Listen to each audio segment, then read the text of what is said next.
Welcome to Tammy's Rippin' Kitchen. Today I'm going to show you how to make some marinated tofu skewers. Hope you enjoy.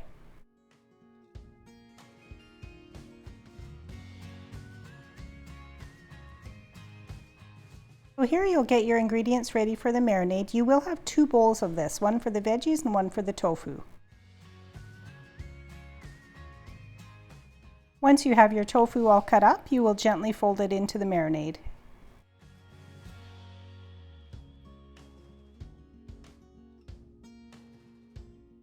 Now you can cover and set in the fridge until you're ready to use. 3 to 4 hours is great.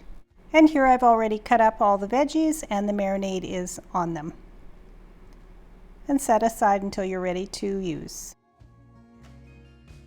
And now it's time to assemble your skewers.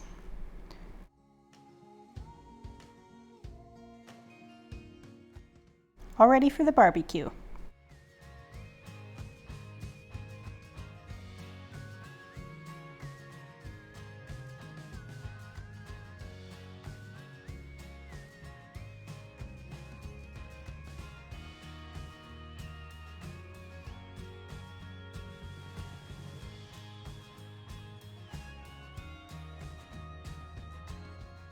Thanks so much for watching. I hope you enjoyed. If you haven't already, please subscribe, and if you liked it, please give it a big thumbs up.